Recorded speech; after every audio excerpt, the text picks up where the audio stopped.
السلام على أشرف الأنبياء والمرسلين خاتم النبيين سيدنا وحبيب قلوبنا وشفيع ذنوبنا أبي القاسم محمد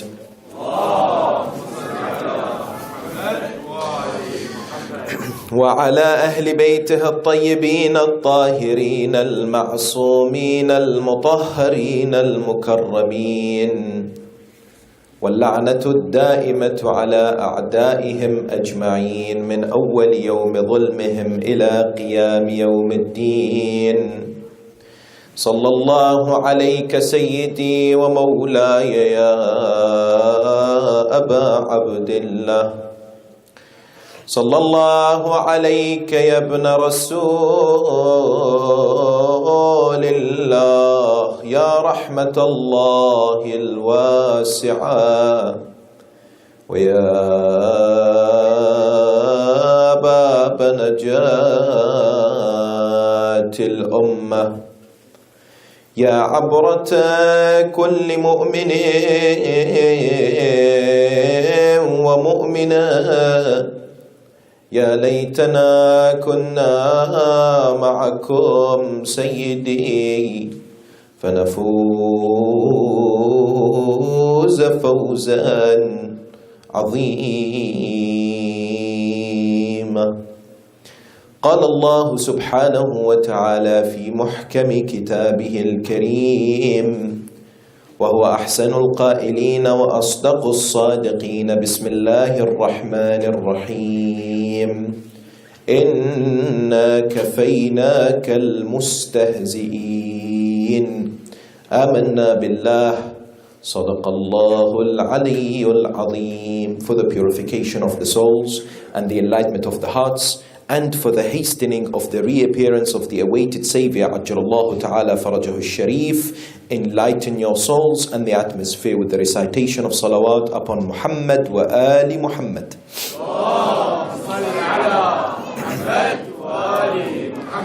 Respected brothers and sisters, Assalamu alaikum wa rahmatullahi wa barakatuh. It caused widespread outrage around the world. Condemnation and anger poured from different corners of the globe. It was one of the first acts of terror that Europe had witnessed in 2015. The attacks on the Charlie Hebdo offices in Paris in early January indeed caused more than 11 individuals to be killed when a couple of terrorists stormed inside the offices and caused outrage. This particular incident indeed drew condemnation from world leaders and from many other individuals, Muslims and non-Muslims. You find that not only were these individuals killed inside the offices of this satirical weekly newspaper that has been publishing for many years in Paris, but also a number of other individuals, including a French police officer who happened to be Muslim and his name was Ahmed. A few days after, 4 other individuals, innocent civilians, were also killed when another individual held them hostage at a supermarket.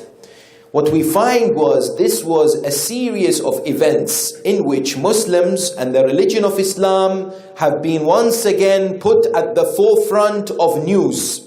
Because we know over the last few years the news is full of information or articles regarding Muslims. And some individuals that have hijacked the beautiful religion of Islam and have claimed that their actions are part of the teachings. We find that this particular newspaper indeed used to sell 60,000 copies on a weekly basis before this terrorist act. The week after, it sold 7 million copies around the world. And demonstrations took place in Paris and other places, indeed standing against such an action.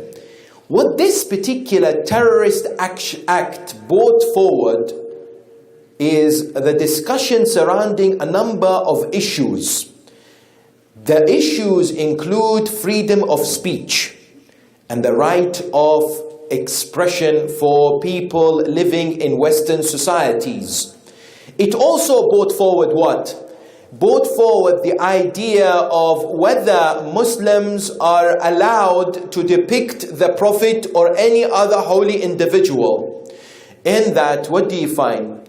You find many people came forward on social media to stand in solidarity with the individuals who were killed in Paris by using the hashtag Je suis Charlie. Yes, this was commonly used in order for people to stand together with those individuals.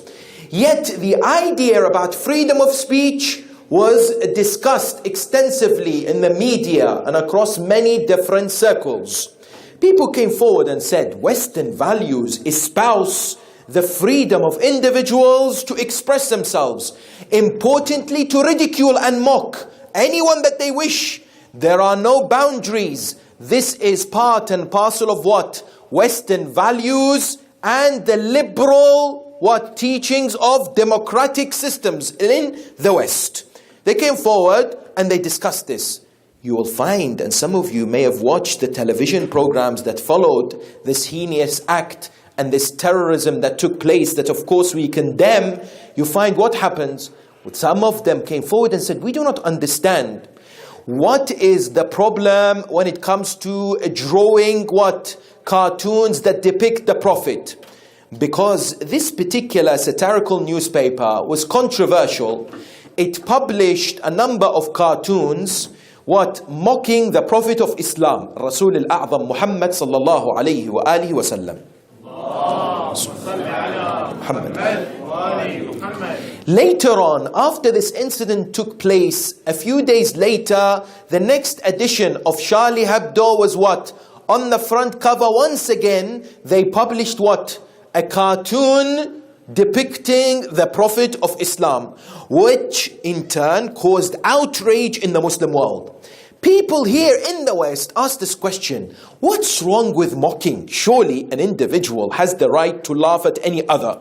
This is part and parcel of Western values and what people are accustomed to in a democracy. Yes, this notion was presented. How do you and I respond to this? It's imperative that we are in the position to be able to respond to these ideas and these notions that are presented. The religion of Islam comes forward and categorically states from day one, nothing has changed about this. From day one, there is no such thing, please mark these words. There is no such thing as absolute freedom of expression. Meaning what? Allah subhanahu wa ta'ala says in the Holy Quran, Allamahu al-bayan. Allah tabaraka wa ta'ala, one of the favors and the blessings of the Almighty to each and every human being is what? The ability to express themselves and use the tongue. Yes, to speak. Yet at the same time, the Almighty says what? Inna as-sam'a wal-basara wal-fu'ad kullu ulaika kana anhu mas'oola. Allah Jalla wa Ala says, yes, you are able to speak. Yet for every favor that the Almighty Subhanahu wa Ta'ala has bestowed upon us, there is responsibility. There is accountability. We will be held responsible for what we say. Therefore, what do we say? We say when it comes to freedom of speech, indeed, the human being has a freedom which is relative. And this notion, by the way, is not only confined it to teachings of the religion of Islam. Because today, you look in the Western world and there's clear hypocrisy and double standards. In which way? Please try to understand these examples. You'll find the same newspaper would not publish any cartoons doing what? Ridiculing the Holocaust. It has not done so. Number one. Number two, you find British historians such as David Irving. This individual was persecuted and prosecuted in several countries in Europe for denying the Holocaust. Likewise, there was a social experiment that was presented online that asked this question: if some of those 3 million protesters that went to the street in Paris against this particular terrorist act, if they had lifted a sign, instead of saying Je suis Charlie, they would have said Je suis Sharif. Who is Sharif? One of the criminals, one of those individuals that killed those cartoonists in the office. If they had carried this, what would have happened to them? Definitely they would have been arrested. Definitely people would have turned to them and said, you cannot do this. We find this across the Western world, in America, in the United Kingdom, in Europe. There is what? A limit to what people can come forward and say. It's not that they have the freedom and the what? The green light and an open check to say whatever they wish to say.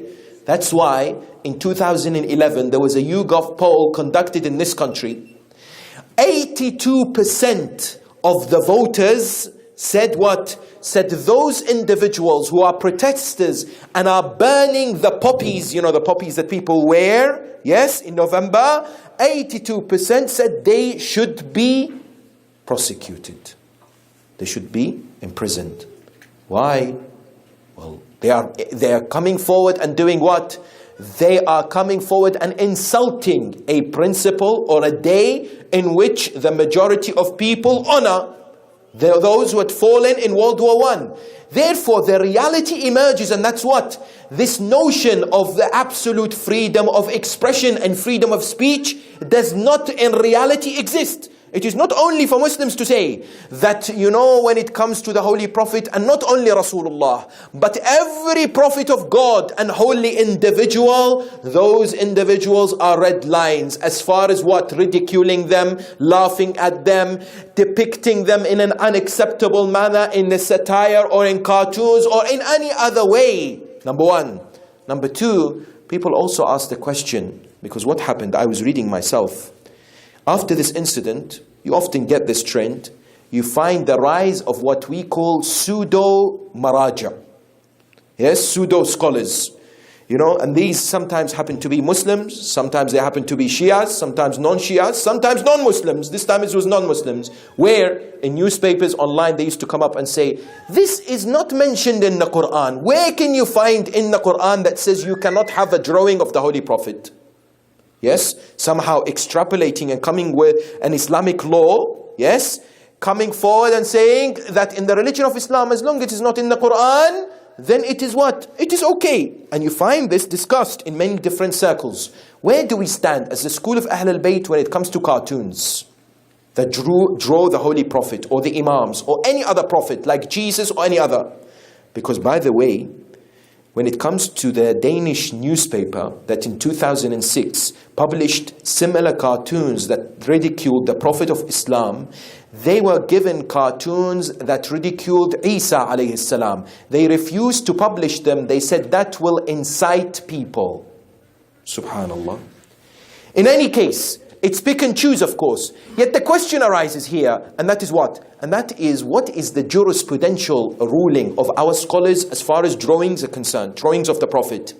Our ulama, they come forward and say, in principle, and please understand this, it is sensitive. In principle, the drawing of individuals or drawings in general, as long as they are not drawings of anything which is not permissible or haram or will lead people towards bad actions or sin. So for instance, drawing of a prophet. In principle, it's allowed. Like the acting of a prophet or an imam. Yes? In the television series, in, for instance, any other program, an individual who acts out the position of the Prophet or an Imam is what? It's permissible. You do not even need to conceal their face. Yes? That's the ruling of the majority of our ulama. Yet here they make a distinction. They say there is a notion of great importance, and that is hatkil hurma. What's hatkil hurma? The violation of the sanctity and the sacredness of these holy individuals. That when it comes to playing them in films, in movies, in series, yes, or drawing them, any such depiction must be done in the most respectful of manner and must not be what? In a way damaging their reputation, attacking them, ridiculing them or mocking them. If that is the outcome of the drawing or the acting, then it is not permissible. Likewise, what do they say? They say when it comes to movies, for instance, if an individual acts out a prophet or an imam, yes, they must be upright in their characteristics in their normal day-to-day life. In other words, they must not be an individual who, God forbid, is a drunkard or is an open sinner, that they have just been hired to act out the personality, this noble personality, this sacred personality. The reality is what? Any drawing that comes forward and does what? That paints an image of these holy individuals in an unacceptable manner is forbidden. Is not part of what? What is permissible in Sharia law. The question is, has this been, or this particular incident of the publication of these cartoons, the first time the Prophet of Islam was ridiculed or mocked, or have we witnessed examples throughout history? Indeed, you only need to pick up a book of the seerah, of the biography, of the life of the greatest human being Allah subhanahu wa ta'ala has created and will ever create. Al-Rasul al-A'zam Muhammad sallallahu alayhi wa alihi wa sallam. And you'll come to the conclusion that from day one, when the Prophet of Islam stood to deliver the message, he was attacked. He was labeled. He was referred to using many insults. He was first of all known as what? He was known as a magician. He was known as a sorcerer, as an individual who is majnoon, lost his mind. He was attacked physically. Therefore, what do we find during the life of the Holy Prophet? This was continuous. That's why the Holy Prophet of Islam himself says, مَا أُوذِيَ نَبِيٌّ مِثْلَ مَا أُوذِيتَ. There's no prophet that has been hurt or attacked like how I have been. Clear, explicit statement as narrated by Rasulullah. Later on, what do we find? Orientalist, Alexander Dupont, for instance, yes? Or John from Damascus. These two individuals were one of the earlier Orientalists that came forward and attacked the personality of Rasulullah. What do they do? For example, John of Damascus would come forward and say, Muhammad is an imposter who used to have a bird sit on his shoulder and whisper things to him, and he used to feed that bird. And these whisperings were the revelation that he came and presented to the people. Likewise, we find this particular trend of the attack of the Holy Prophet even has continued until modern day. Yes, you have from the publication of the book Satanic Verses by this individual Salman al-Rushdie, towards what? Towards the cartoons that were published by the Danish newspaper, towards the remarks made by the previous Pope that said what? That said Islam spread through the sword and talked negatively about the Holy Prophet. And indeed what we find was the production of this movie known as Innocence of Muslims, and many other that came forward to attack the personality of the Holy Prophet. Likewise, today books have been written. Yes, people like Pat Robinson in the United States, very well-known Islamophobe, who comes forward and what? And tries to incite hatred against the Muslims. People like Robert Spencer, who's authored the book. What is the book called? Muhammad, the founder of the world's most intolerant religion, and many other books. Yes, attacking the personality of the Holy Prophet. What do we find? We find this is not the first time. In other words, history has recorded many attempts by individuals to tarnish and to assassinate the character of our great Prophet. Indeed, they have failed. Categorically, they have not reached their objective and in their aim. Because today we find the most followed individual, the most loved individual, the most honored individual, the individual that is causing the greatest influence and the most profound transformation in the world is no other than Rasulullah Muhammad sallallahu alayhi wa sallam. Yet the question you might have is, the Prophet of Islam, all these years from the beginning of the revelation till now, has been attacked. Yes? Who was perhaps the first or amongst the first who could be considered to be the defender of Rasulullah, who stood to protect the sanctity and the sacredness of Rasulullah, who stood to what? In the face of those who were hurting him, in the face of those who were abusing him. You come to history and you find it was a lady. This was his daughter, Fatimiya al-Zahra, salawatullahi wa salamuhu alayha. From a young age, this great daughter of the Holy Prophet stands what? When the Prophet of Islam is in prostration and performing prayers, she does what? She takes away the dirt that the Prophet of Islam has been hit with. She stands to protect him when he is abused and the stones are hurled at him. She, of course, and Amir al-Mu'mineen. But when you come and examine, after the martyrdom of the Holy Prophet, not only was Sayyida Fatima the first martyr from the ahlelbayt after Rasulullah, but she was the first defender of the Prophet of Islam after the great messenger. In which way? You all know that when it came to demanding the right of her husband, the legitimate right that Allah subhanahu wa ta'ala had given him, likewise when it came to the land of Fadak and calling for her land to be returned back to her, Sayyidatun Nisa stood out when it came to what? Speaking against oppression and injustice. In which way? We are told that the khutbah known as al-khutbatul fadakiyya today is one of the most outstanding pieces of Arabic literature, and it demonstrates the eloquence, the valor, the strength of Sayyidatun Nisa Fatimah al-Zahra salawatullahi wa salamuhu alayha. The narrations tell us what? This great lady, her right was taken away. In which way? That in the year 7th after Hijrah, the Prophet of Islam was given the land of Fadak by the Jews as fay. Meaning what? Meaning that he did not have to fight for it. It did not involve any military warfare. These people came forward and said to the Prophet, you can take it. Fadak is for you. A vast land, several kilometers out of Medina. The Prophet of Islam is then what? Revealed to by Allah subhanahu wa ta'ala through Jibreel that this land should be given to Fatima as an honor for the sacrifice of her mother Khadijatul Kubra salawatullahi wa salamu alayha. And the Prophet of Islam indeed obliges. He gives this land to Fatima al-Zahra, and she has her own workers in that land during the life of the Holy Prophet. Of course, what happens is very well known for people, that after the Prophet of Islam leaves this world, after he departs, this land is usurped by the ruling establishment, by the first Khalifa, from the Holy Lady. She comes to speak in this most beautiful of sermons. In which way does she speak? In which manner does she come and speak? If you refer to the riwayat, it states that she came forward to Masjidun Nabawi, which at that time is the equivalent today, equivalent of the modern media, the media that people follow, so to speak, and listen to.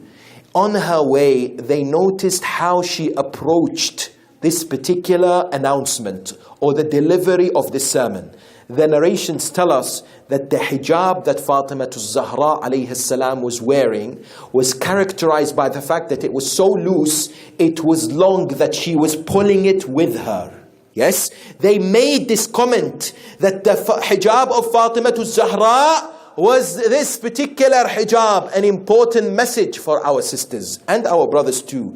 Because believe me, the number of emails and messages people like me get of our sisters complaining of their brothers, their fathers, their husbands, telling them, why do you have to wear hijab? Why do you have to adorn it in a particular way? Why do you have to go out with no makeup? Why is it that your hijab is not tight? And so on and so forth. Yes, as we honor this particular lady, it's an important reminder, because this idea, this notion of the Islamic dress code of modesty and chastity indeed ensures that our sisters are the ambassadors of the religion of Islam. They attain reward when they adorn the hijab of Fatima and the hijab of the Quran, and they need the support of their what? Of their male relatives, no doubt, yes? This is how we honor Fatima al-Zahra. It hurts us when we continuously hear of stories and incidents where some of our sisters in our community are taking their hijab off. Why? There's something wrong. Are we not doing something that we're supposed to? It hurts us when we hear and sometimes we see the values that Fatima was martyred for, that Sayyida Zainab sacrificed everything for in Karbala, are today being filtered and somehow diluted when it comes to the hijab. That when it comes to this principle, we are taking it lightly. We are not adhering to it the way it should be. And this involves, of course, social hijab and hijab online. For brothers and sisters, no doubt, yes, as far as the package that Allah subhanahu wa ta'ala has presented for you and I when it comes to modesty and chastity, that ensures that you and I are on the right path and keep our spirituality the level that the Almighty subhanahu wa ta'ala wants us to. Indeed, in this particular difficult circumstances that we are going through. But what did Fatima al-Zahra? Indeed, when she came, when she spoke out, do you know what she says? And this is very relevant today. She comes, she says during the famous sermon, she said, أيها الناس اعلموا أني فاطمة وأن أبي محمد. O people, know that I am Fatima and my father is Rasulullah. That's why today, when we honor this great lady and when we honor Rasulullah, we state, Je suis Fatima, Je suis Muhammad, and Je suis the ahlelbayt. Indeed, when we recall these particular holy names, we're standing in their honor. Why? Especially Fatima al-Zahra. When I ask you to identify a group of people or a family, you speak about the head or an important member of that family that demonstrates the purity, the sacredness of that family. Look at Hadith al-Kisa. When the question is posed, وَمَنْ تَحْتُ الْكِسَاء, who are under this cloak? The answer is given, هُمْ فَاطِمَةَ وَأَبُوهَا وَبَعْلُهَا وَبَنُوهَا. It is Fatima, her father, her husband and her children. She is considered to be the axis of the identification of the ahlelbayt. Peace and blessings be upon them. That's why the dua says, Allahumma inni as'aluka bi Fatima wa abiha wa ba'liha wa baniha wa sirr al-mustawda'i fiha. She occupies such a prominent position. And when she stands to say, know that I am Fatima, and I never say anything except the truth. You all know that Fatima al-Zahra is part of those individuals who categorically in the Holy Quran has been mentioned that the Almighty has protected them and thoroughly cleansed them in Ayatul Tathir. إِنَّمَا يُرِيدُ اللَّهُ لِيُذْهِبَ عَنْكُمُ الرِّجْسَ أَهْلَ الْبَيْتِ وَيُطَهِّرَكُمْ تَطْهِيرًا. Quite clearly this is reminded to the people. But if you were to examine the sermon, you'll find that in so many places she reminds them about the teachings of Rasulullah. She says to them, if you want to know who Muhammad is, I tell you, because the Quran was revealed in my house, many of the verses, because Rasulullah had this relationship with Fatima al-Zahra, and therefore she stands to dispel many misconceptions and myths about the Holy Prophet. One of them was what? They came forward and said, the Prophet said, we prophets, we do not inherit. Yes, there is no inheritance when it comes to the prophets. They are excluded from leaving that which they own to their inheritors. She came forward and said, do you think you know and can interpret the Quran more than us? Let me tell you, what about what? وَوَرِثَ سُلَيْمَانُ دَاوُودَ. Did not Sulaiman inherit Dawood? She says, you are talking about the Quran. I give you evidence from the Holy Quran that the prophets indeed do inherit. In this is an established fact. She says to the people, you claim that the prophets are excluded from this honor? Tell me, where is it in the Quran that it's excluded? Only one individual, and that was the first caliph who came forward and said, I heard this hadith. That's it. No one else narrated this hadith. That so-called the prophet said, we prophets do not inherit what we have in our possession. Number one. And number two, of course, Fadak was not inheritance. Fadak was owned by Fatimah al-Zahra in the life of the Holy Prophet. But she goes on to give evidence in order to awaken the conscience of the people. And that's why she stands today as a role model and an exemplary individual for you and I to face this barrage of attacks against our beloved Prophet and how we should respond. Being the first defender of Rasulullah after his martyrdom, Sayyida Fatimah al-Zahra indeed is an exemplary individual. Let me just discuss a number of important issues when it comes to the misconceptions that exist today about the Holy Prophet. Because there are two things that we need to keep in mind. Number one, our knowledge and understanding and the way we respond to these ideas that are spread throughout society about the beautiful personality of Rasulullah. Number one.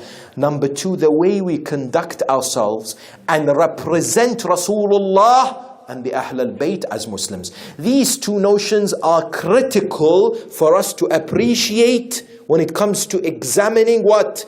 The defense of the Holy Prophet, when it comes to the attacks that he is being what? Confronted, and his personality is being subjected to.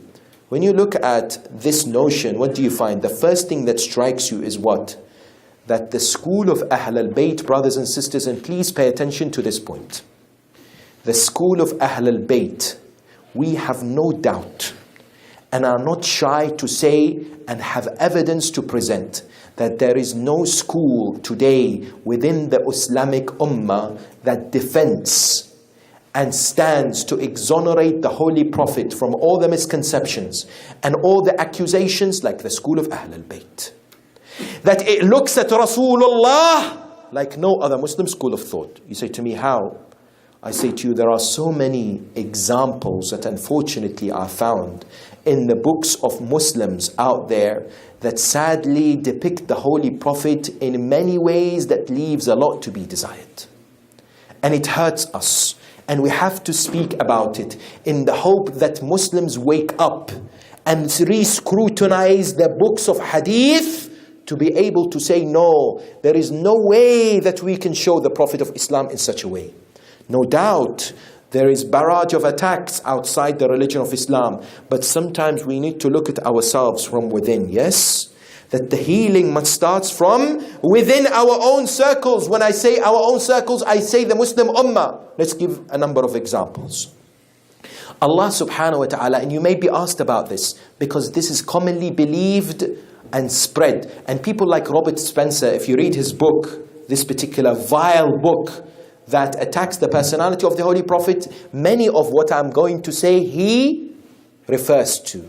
And he's taking it from some books of hadith. Number one, yes, some of these require their own examination, but I just mention the important parts about it and I leave it for you to go and research. What's one of the controversies and misconceptions about the Holy Prophet? What's found in the Holy Quran. Bismillah ar-Rahman ar-Rahim. Alam nashrah laka sadrak. Yes? This famous chapter of the Holy Quran, Surah Al-Inshirah. Many of our Muslim brothers, they came forward, and this is found in Sahih Muslim, is found in many books, Bukhari and others, and at least 9 occasions I found it in the Sahih books. They say this is the story of the Prophet. In 5 times throughout his life. How many? 5 times, yes? 5 times, Jibreel has to descend on the earth and perform a surgical operation on the chest of the Holy Prophet, opening up his chest and taking up a piece of thread that exists in his heart, putting it in Zamzam and taking up his heart out, yes, putting it in Zamzam, returning back his heart, and stitching it back again. The narrations tell us it happened when he was 3, when he was 10, when he was 40, when he went on the Isra and the Mi'raj, and the 5th, I don't know. Not that I don't know, the narrations say we don't know. Yes, they say on 5 occasions, this is what they interpret as Alam nashrah laka sadrak. They say inshirah al-sadr is what? Is the carving out, opening of the chest. They say why? Because the shaitan had placed this thread inside the heart of the Prophet and Allah subhanahu wa ta'ala wanted to cleanse him. And this is ridiculed by the non-believers, the Islamophobes, the ones who are pointing the finger at the Holy Prophet. They say, can you imagine Muslims following an individual who has to go through what? And is waiting on the NHS surgery line, you know? And we're waiting for some operation for his heart to be opened 5 times throughout his life, to be washed from the threads that the shaitan has put. And it poses a number. The school of ahlelbayt categorically rejects these narrations. There is no scope for acceptance of anything like this whatsoever. It's insulting to the personality of the Holy Prophet. It's insulting to the notion that Allah subhanahu wa ta'ala has chosen the final and the greatest of His messengers. Why should a thread for 5 times be taken out? Why should the heart of the Prophet be washed physically? If, for instance, there was something and we don't believe there was, because the heart of the Prophet is pure, and Allah says, I revealed the Quran into your heart. Yet if, for instance, why would Jibreel need to wash it? Yes? Why would he need? And how did the shaitan have access to the heart of the Prophet? How did he get inside? All these questions that don't make any sense whatsoever, yet they exist in the books of hadith. Yes? Likewise, what do we find? We find the notion of the revelation. Throughout the life of the Holy Prophet, these are stations for us to reflect upon. The notion of the wahi, the revelation. What do we find? We find in the books of hadith, sadly, that are followed by many Muslims, what do they say? They say the Prophet of Islam, when he first received the revelation from Jibreel, had no idea who this was. To the extent that he was about to suffocate, that Jibreel held him so hard that he was unable to breathe. When he finished, when Jibreel read the first few verses of the Holy Quran, اقرأ بسم ربك الذي خلق, what happened? They say the Prophet of Islam came, saw Khadija, said, I don't know whether this is revelation or the jinn. Yes? What happens? Jibreel, the Prophet of Islam says, I don't know whether this is from God or some whisperings from the jinn. Yes? Khadija, salamullahi alayha, according to these unacceptable riwayat, it is mentioned that Khadija says to him, I have a litmus test. I can tell you whether it was the angel or whether it was the jinn. He says, okay, what should we do?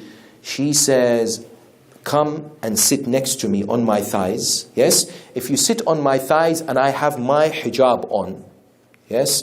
Do you still see that particular being that is about to give you a revelation or not?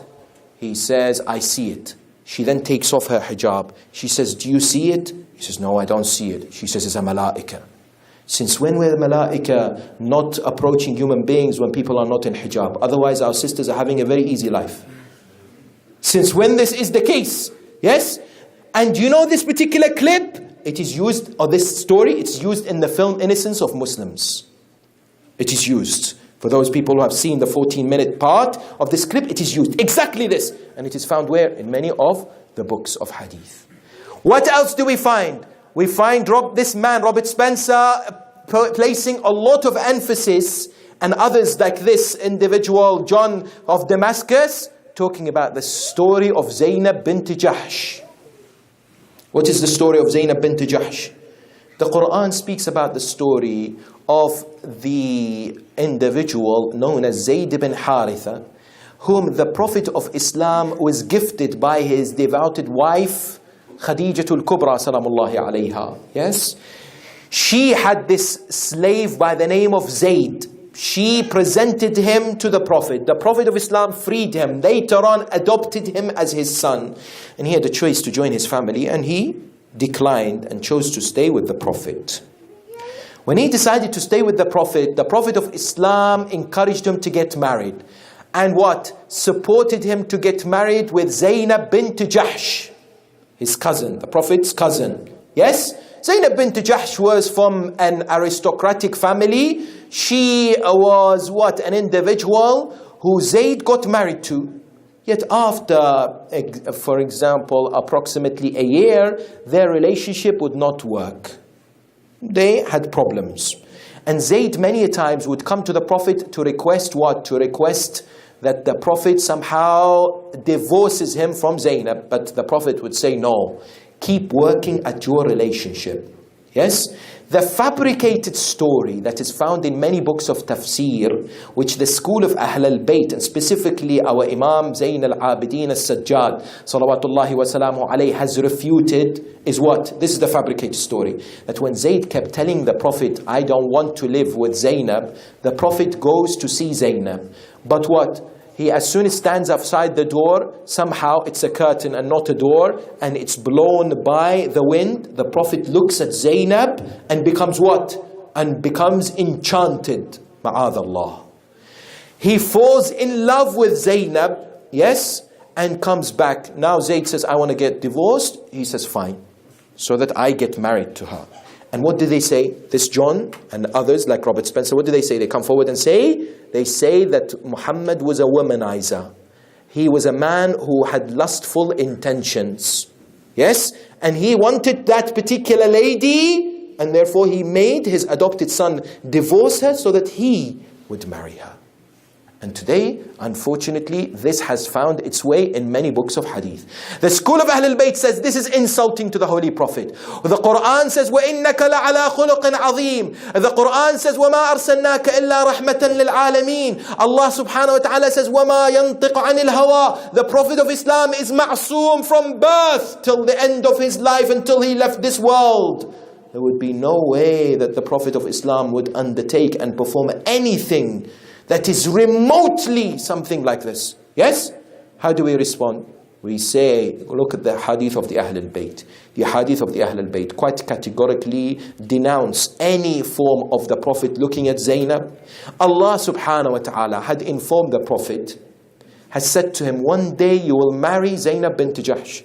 And the Prophet knew that this would happen. He would continuously stress to Zayd, work on your marriage, determine, strengthen the relationship. But indeed, they were not able to do so. And finally, Zayd, what? Decided to divorce his wife. And later, in order to establish a law, to legislate a law, because back in Arab time, or the time of Jahiliyyah, what did they used to say? They used to say, if your adopted son is married to someone and later on they divorce, you are not permitted to marry their ex-wife. Allah subhanahu wa ta'ala wanted to what? Wanted to establish a law that it is permissible, and therefore he commanded the Prophet of Islam to marry Zainab bint Jahsh. There is absolutely no lustful intentions or anything else involved whatsoever. But it determines where you look for your what? Where you look for your sources. Likewise, what do we find? This is very important, and I would like to request your attention here, because it is a matter of dispute, and today many people ask this question. They say, how many wives did the Holy Prophet have? Narrations say 13, 15. At least when the Prophet of Islam left this world, he had 9. They say, why? And therefore, those individuals who like to attack the personality of Rasulullah, they come forward and say, he's a womanizer. How can an individual marry so many women? Without understanding the historical context of these particular marriages. You look at them and you begin to appreciate why the Prophet of Islam had so many wives, so to speak. You find the fact that some of them, like Salama, were what? Were widows. Ladies who had no one to protect them. They were alone in Medina. Therefore, the Prophet of Islam, out of his compassion and the fact that they had children. Yes? It was not that they were so young, they were all virgins or ladies who had not married before. But some of them were what? Some of them were widows. Yes? Some of them were widows that the Prophet of Islam had married due to the compassion, due to the love that he wanted to what? Establish and encourage and inculcate in people's hearts. Yes? Number one. You find other examples like Maria al-Qibtiyya and others. They were taken as slaves. Yes? And the Prophet of Islam wanted to do what? Wanted to free them, wanted to help them, wanted to introduce the religion of Islam to them. Therefore he married them. The other reasons are what? The other reasons are that the Prophet of Islam at that time, it was a very much tribalistic society. Everything was regarding tribes. In order to establish strong tribes and tribal relations, people had to intermarry. We have examples of the Holy Prophet of Islam getting married to a certain number of his wives for political reasons. Remember, the Prophet of Islam lived a very simple lifestyle. Anyone today who is a so-called, ma'adallah, as they have called the Prophet, and may Allah subhanahu wa ta'ala forgive us for saying these words, but they call the Prophet a playboy. Yes, today a playboy, what do they say? They say a playboy today has what kind of a lifestyle? Has a lifestyle which is lavish. Have a lifestyle which is full of what? Extravagance, yes? When they are with many different women. Yet the Prophet of Islam, look at his personality. A simple lifestyle. Ascetic. Many a times he would not have any food to eat. The narrations tell us that one day he had not eaten for people discovered he had not eaten for 3 days. The fact that he had some stones and he had rubbed it on his holy abdomen, his holy stomach, he had rubbed it, yes? And his beloved daughter Fatimiya al-Zahra, when was this? During the digging of the Khandaq, in the battle of the trench. She comes to him, presents him with some bread and says, "Oh my father, this is food and the bread that I had baked today for my family. But I heard that you have not eaten." He replies to her, "Yes, my daughter, that food has not entered the mouth of your father for 3 days." This was Rasulullah, who had no desire for this world whatsoever. You need to look at all these aspects within the what? Within the historical context, within the seerah and the life of the Holy Prophet of Islam, peace and blessings be upon him and his holy progeny. What else do you find? They come forward and attack his personality by saying that he had disregard for people who were weaker and somehow disabled in society. Where do they look to? They look to chapter 80, Surah Abasa wa Tawalla. Yes, the Quran says, Bismillah ar-Rahman ar-Rahim, Abasa wa Tawalla an ja'ahu al-a'ma. I came to examine the books of tafsir of the Muslims.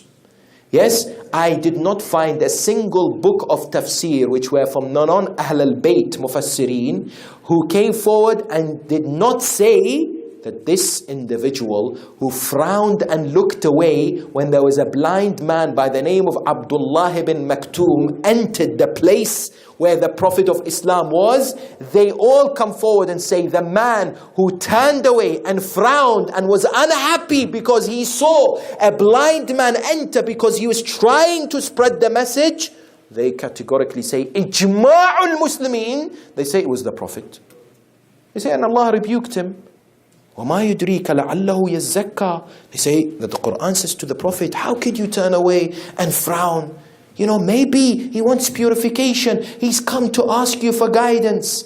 Only the school of ahlelbayt has come forward and said, this individual can never be Rasulullah. Why? Because when it comes to the chronology of the revelation of the ayat, before the chapter Abasa or these ayat was revealed, another important ayah was revealed, and that is what? وَإِنَّكَ لَعَلَى خُلُقٍ عَظِيمٍ. You have the most sublime morals and etiquettes and conduct. How can Allah say to the Prophet that you have the highest standards of morality, yet at the same time the Prophet of Islam would frown and turn away from a blind man who is a believer? How could this happen? How can anyone accept this? In the most rational of ways, we cannot accept this and so many other misconceptions that exist regarding the personality and the character and the conduct of the Holy Prophet of Islam. We reject the narration that state that he wanted to commit suicide 3 times. That exists sadly. And we say it for academic reasons and not attacking any personality.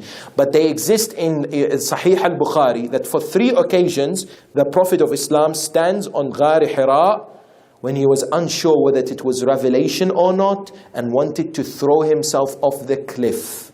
And Jibreel would come to him and say, Ya Rasulullah, you are a messenger of God, don't do this. Yes? And he returns and once again attempts to do so and he returns, Yes, on 3 times, and the enemies of God pounce on this particular narration. One day I said to one of my brothers, I said, my brother, as Muslims we need to stand and look at how we indeed admire the personality of the Holy Prophet. How do we look at this personality? Did you know that these narrations exist? Don't tell me there are books that are sahih. How can I accept these books that you refer to as sahih when they have these particular narrations in them? And the response was what? You know what, brother, I am happy and I will consider it a sahih. I say, why? He said, at least he didn't commit suicide. Allahu Akbar. You're willing to accept the narration that the Prophet, God forbid, wanted to throw himself from the cliff so that you what? You keep this so-called acceptance of these sahih books. This is blind following. This is not the teachings of the Holy Quran that invites us to ponder and reflect, that invites us to understand and admire the position of the Holy Prophet of Islam. That's number 1. Number 2, very briefly, we have to ask ourselves a question. As defenders of the Holy Prophet and Fatimiya al-Zahra and the ahlelbayt, as ambassadors of these holy individuals, where do we stand? Today, you and I, when it comes to the Holy Prophet, there is a great responsibility. He and the ahlelbayt are waiting for you and I to rise to the challenge. Yes, people are hungry. They want to understand whom is the Holy Prophet of Islam, whom are the ahlelbayt, who is Fatimiya al-Zahra, peace and blessings be upon her. It is indeed encouraging that we see these wonderful initiatives by the brothers and sisters, such as distribution of flowers with the hadith of the Holy Prophet. Yes, such as websites that attempt to introduce the beautiful mannerism and the akhlaq of the Holy Prophet. And whatever other scheme out there, yes?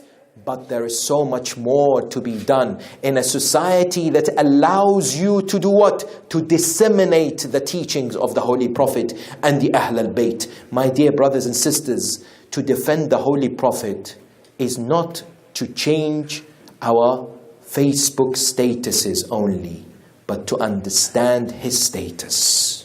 Yes?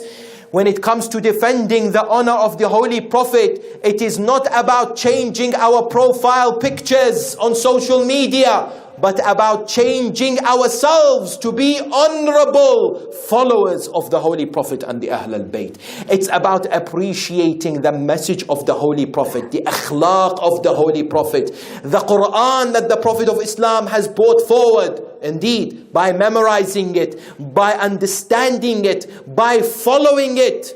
Yes? And being individuals who defend the honor and the sanctity of Rasulullah and the ahlelbayt, especially as we are bombarded with this so-called Shia phobia and the indiscriminate slaughtering of the Shias around the world for anything else, for no other reason other than wilayah of the ahlelbayt. What do? We are to stand as individuals who are not just reactive, but proactive. Yes? Individuals who recognize that what? Who recognize our duties and responsibilities as the followers of the ahlelbayt, that indeed, may Allah bless the brothers and sisters who hold majalis. Yesterday, an individual told me, why do you have to hold majalis of Fatimiya al-Zahra? For what? On 3 different occasions, because we have 3 different riwayat for the martyrdom of Fatimiya al-Zahra.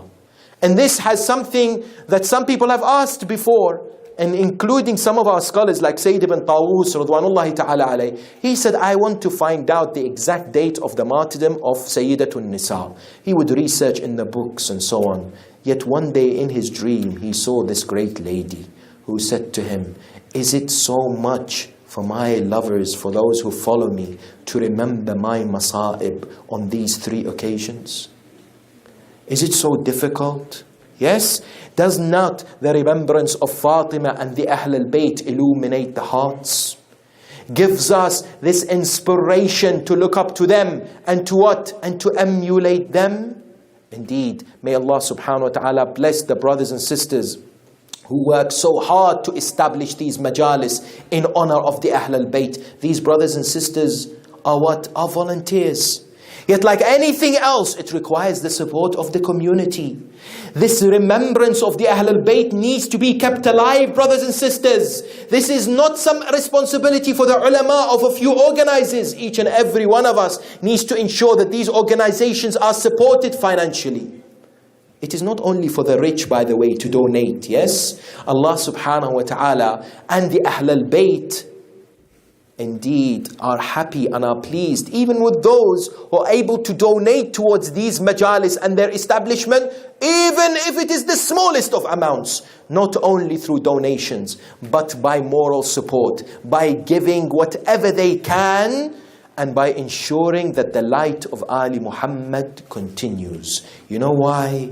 Because there was a sustained attempt to not only ridicule the Prophet, not only attack Rasulullah, but the Ahlul-Bayt alayhum as-salam.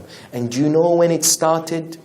It started when the Prophet of Islam was on his deathbed. Somebody stands and said, "Innahu la yahjur." That man, the Prophet of Islam, is delirious. He's lost his mind. And indeed, what happens? Continuously after that, the injustice against the Ahlul-Bayt alayhum as-salam continues, to the extent that his beloved daughter Fatima al-Zahra wants to weep for Rasulullah, wants to cry for her beloved father. They complain to Amir al-Mu'mineen. They say, "We don't want your wife to cry for Rasulullah. Her tears are upsetting us and annoying us. Tell her to stop." Amir al-Mu'mineen does not tell Fatima al-Zahra to stop. He knows the values of the tears of Fatima. Yes? What does he do? He builds a house for Fatima, a small room for Fatima, so that Fatima al-Zahra would be able to shed her tears in remembrance of the memory of her father, Rasulullah. And what kind of calamities befell upon Fatima al-Zahra. May Allah bless the poets. May Allah bless those individuals who allow us to recall the musibah of Fatima. Listen to these words that the poet says about Fatima and the madlumiyya of Sayyidatun Nisa. He says, "Inna hadith al-bab dhu shujuni mimma bihi janat yadul kha'uni ayuhjamu al-qawm ala bayt al-huda ayahjamu al-qawm ala bayt al-huda wa mahbat al-wahyi wa muntada." He says, this story of the door, and what shall I tell you about the door, is a story that breaks the heart. It's a story that shatters the heart of every human being. He says, would this door that was honored by Rasulullah be attacked and fire set next to it? أَتُضْرَمُ النَّارِ بِبَابِ دَارِهَا وَآيَةُ النُّورِ على منارها ما اكتسبوا بالنار غير العار ومن ورائه عذاب النار. Indeed, by setting the house and the door of Fatima al-Zahra alight, what awaits them? The fire of Jahannam. Then he says, لكن رد الأضلع الزكية رزية ما مثلها رزية. Yet the crushing of the crushing of the ribs of Fatima is a musibah like no other musibah. وإن كسر الضلع ليس ينجبر إلا بصمصام عزيز مقتدر ومن نبوع الدم من جنبيها يعرف عظم ما جرى عليها لقد جنى الجاني على جنينها فاندكت الجبال من حنينها. This wretched man, what did he do when he pushed the door? Her cries, the heavens, the mountains crumbled. When the Lady of Light cried out, wa Muhammada wa abata, فالباب والجدار والدماء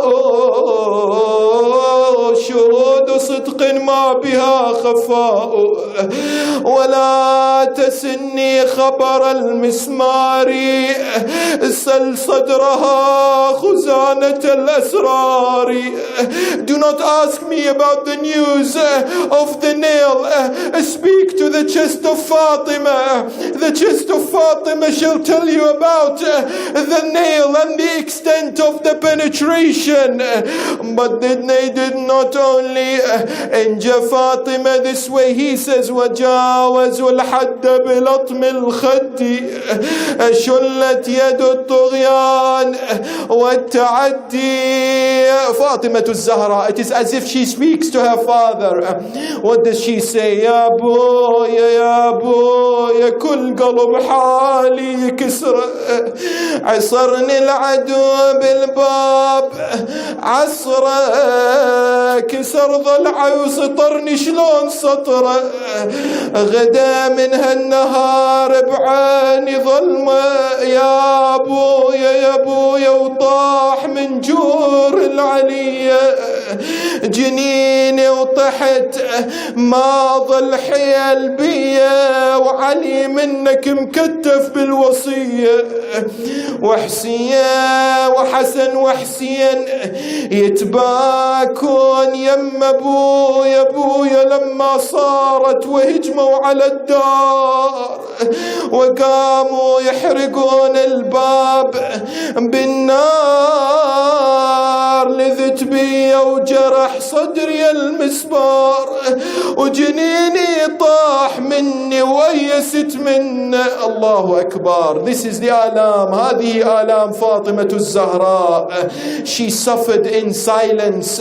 She would go through the pain until the narrations tell us her final days in this life, in this world. She was so thin. She had lost so much weight. It was the final day of her life. She came, there was no one in the house. She looked at Asma. She said, Asma, I'm going to go in the room. I'm going to recite the Holy Quran. If you find that I have stopped the recitation, know that I have left this world. Know that I have departed from this world. Asma sits outside the room. Ajarakum Allah. Fatima al-Zahra is inside. She is facing the Qibla. She is reciting the Quran. All of a sudden, the voice of Fatima stops. Asma calls her, Ya bint Muhammad, Ya Fatima al-Zahra, ajibini. Oh, the daughter of Muhammad, why is it that I've no longer able to hear your voice? Answer me. She enters inside the room and finds that Fatima has left this world. Allahu Akbar. Fatima al-Zahra leaves with this world all alone. She comes and throws herself on the body of Fatima. She crawls out, Wa Fatimata, Wa Sayyidata, Wa Madhlumata. Imam al-Hassan al-Hussein, they were in the mosque of the Holy Prophet. Now they come inside the house. They want to see their mother. They look at Asma. Ayna ummuna Fatima. Tell us, where is our mother Fatima? Asma doesn't say anything. Her head is down. They rush to the room. They enter the room. What do they see inside the room? They see the mother Fatima lying. The cover is covering her face. They rush towards her. Fatima, Ummah, ajibini. Answer me, Fatima. Al-Hassan says, Ummah, ana waladik al-Hassan.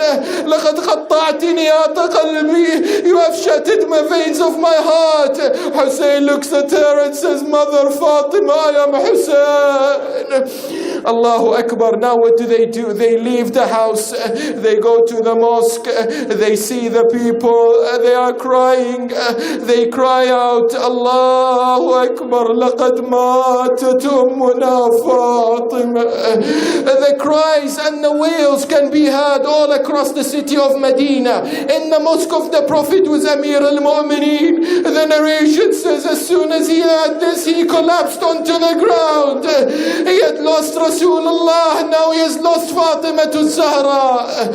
Allahu Akbar. Amir al-Mu'mineen had to wash the body of Fatima to Zahra. She had told him, "Oh Abul Hassan, wash my body using my clothes, bury me at night, do not allow those that have oppressed me to take part in my funeral, recite the Quran for me." Asma says, when Ali ibn Abi Talib was washing the body of Fatima, all of a sudden Ali sits on the corner of the room. She says, "I saw Ali ibn Abi Talib crying profusely. I said to him, 'Ali, ya Amir al-Mu'mineen, why is it that you stopped washing the body of your wife Fatima?' He says to her, 'Asma, when I was running the water, I came across the broken ribs of Fatima to Zahra. I came across the ribs that she had not told me about. How can my wife Fatima suffer in silence in this way?'" Allahu Akbar. When the washing was finished, the shrouding had been completed, he calls out, "Ta'alaw, come, O Hassan, O Hussein, O Zainab, O Kulthum, waddi'u ammakum Fatimat al-Zahra." These were the final moments. Al-Hassan comes, Al-Hussein, they are now surrounding their mother Fatima. They come and cuddle, they hug her, their mother Fatima. "Ummah Fatima, what do we do after you? You have made us orphans." At that moment, Al-Hassan is on his mother Fatima's chest. Al-Hussein is hugging his mother's body.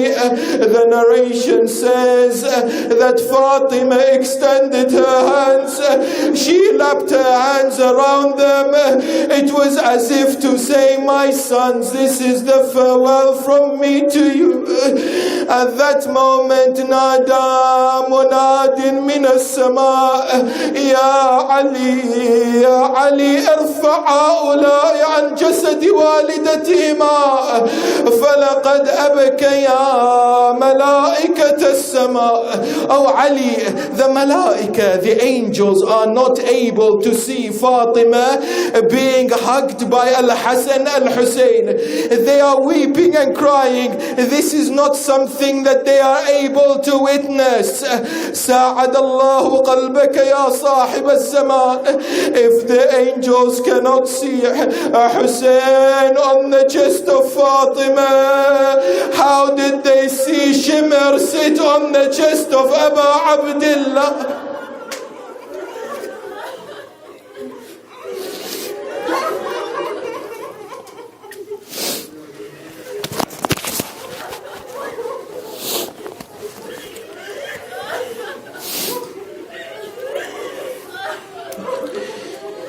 لا حول ولا قوة إلا بالله العلي العظيم. إنا لله وإنا إليه راجعون. وسيعلم الذين ظلموا آل محمد أي منقلب ينقلبون والعاقبة للمتقين.